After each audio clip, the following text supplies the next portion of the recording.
Forgiveness means letting go of the resentment, anger, or the need for revenge. Now, what is emotional freedom?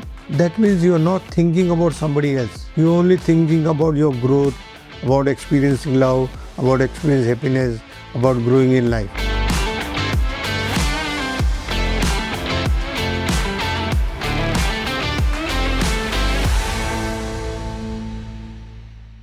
My name is Dr. Kailash Mantry. I am a life coach and a mental health consultant. For the last 30 years, we have been researching on mental illnesses, which we have been successful in curing. And we have 100% confidence that we can help millions of people who are suffering from mental illnesses. Now, there are more than 20 mental illnesses which we have found cure of. Mental illnesses like anxiety disorder, depression, epilepsy, stammering, insomnia, Parkinson, schizophrenia, bipolar, autism, ADHD, and there are many. And we are confident that we can cure all of them, but we don't give guarantee because it depends on various factors. So some people we are able to give benefit only to the extent of 60 to 80%, and some we are able to give almost 100% benefit. It depends how much time you are giving us. If the mental is 10 years old, don't expect that it will get cured in less than 2 years. Now, this is the ratio. Normally, mental illness starts from the age of 10 to 20. Majority mental illness, the groundwork is done between the age of 10 to 20. And patients come to us almost at the age of 30 plus. So, it takes time. And the disease gets rooted hard in your mind, and your mind is not willing to change, and no mind is willing to change. So it takes time. Almost we spend 8 hours every day with the patients, with 3 or 4 hours other activities, which is, self-generating, or, you have to do yourself. The patient does not cooperate initially. So initially there is a lot of hard work, and slowly the patient cooperates. Initially we call the parents also, because parents are also equally responsible for the mental illness of the child. In fact, I would say that 90% of the mental patients suffering is due to their parents initially, and then the mind overpowers, and then the harder the parent try, the harder it is for the patient to cooperate. Majority parents complain us that we have seen your video, we want our child to come, but our child is not willing to come. Yes, the child has a lot of trust in you. You have manipulated a lot. You have cheated him a lot. Your trust is broken. You have taken him to so many doctors by saying something wrong, and the doctors have not worked, their medicines have not worked, and the patient is tired of sharing the story to all the doctors. Yes, if the patient come to us within 5 hours, they gain confidence in us and they start cooperating. But we are helpless if the patient is not willing to come, or parents cannot bring the patients to us. The process is lengthy. Schizophrenia, bipolar takes more than 1 year, that is for sure. And some disease gets cured in 1 or 2 months also, like insomnia, depression, anxiety disorder, stammering.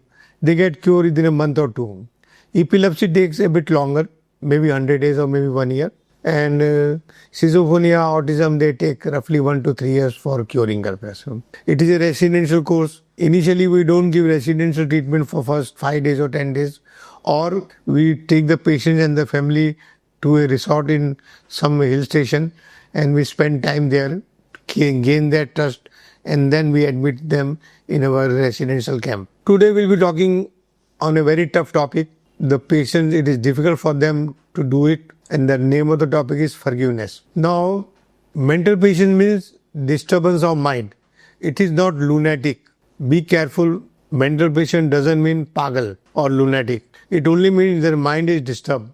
And my mind is disturbed because it is overused. The mind is overpowered the patient, and the patient is emotionally dead, emotionally numb, and doesn't feel anything, doesn't feel connected with the family members. And the more he practices, and these children are very intelligent because they are using their mind only for the last 10-20 years.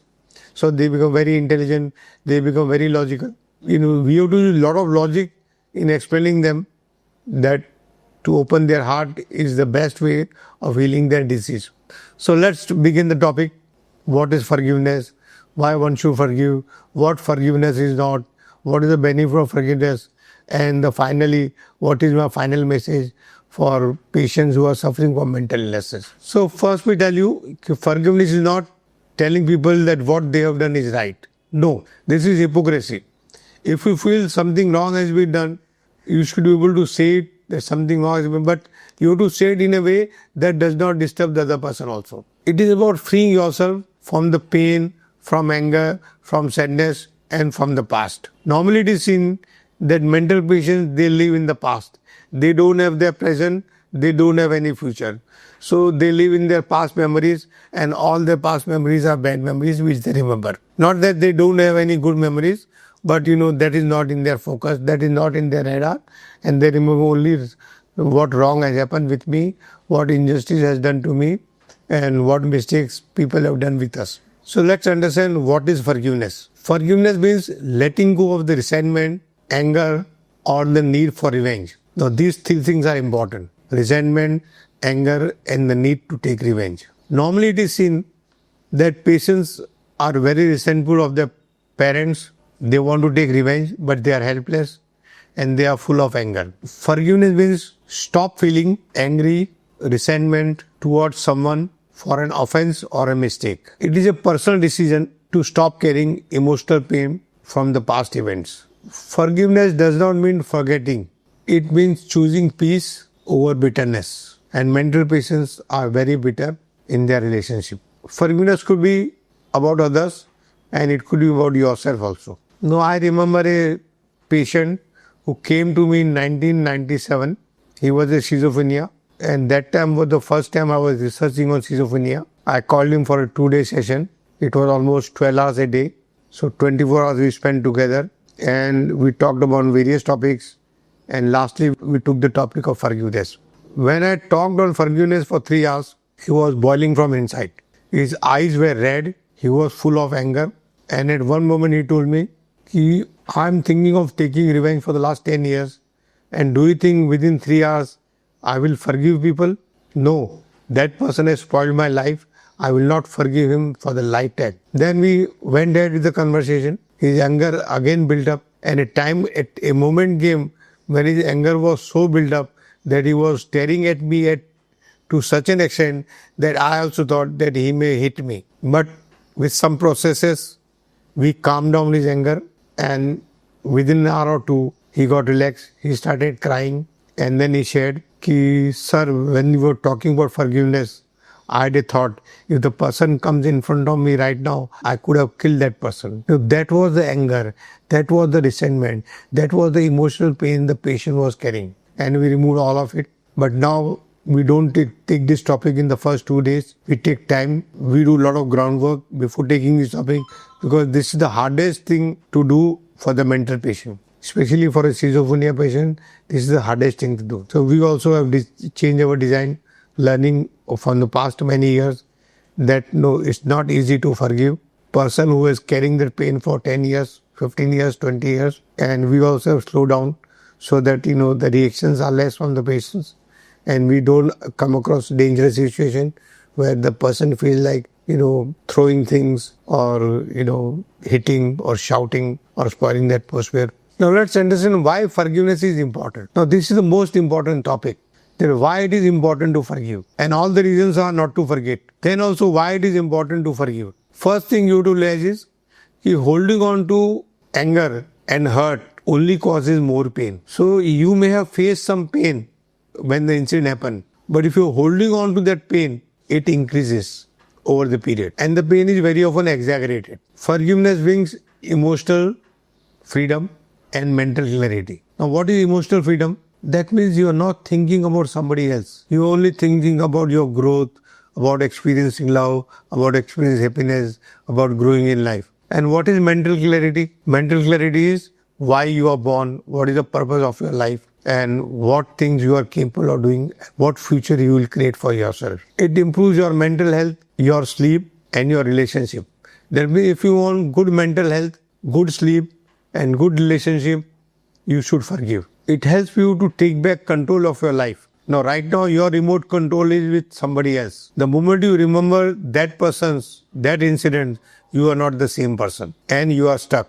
So if you want to get rid of stuckness in your life and you want to grow, Forgiveness is the practice you have to follow. Now let's discuss what are the common myths about forgiveness. Forgiving someone does not mean that you are saying that what that person has done right thing. You don't need to hear, I am sorry, to forgive. Forgiveness does not mean that you have to compromise and reconcile yourself with what has happened in the past. You can forgive and still set boundaries to what extent you want that other person should come in your life. And finally, forgiveness is a choice, not a weakness. You can choose to forgive and you can choose to carry the resentment for 10, 20, 30 years and suffer in your life. Now let's discuss why forgiveness is difficult for most of the people. You may feel like forgiving someone means letting go of someone off the hook. The pain might feel real, fresh or unresolved. You may not have received apology or an acknowledgement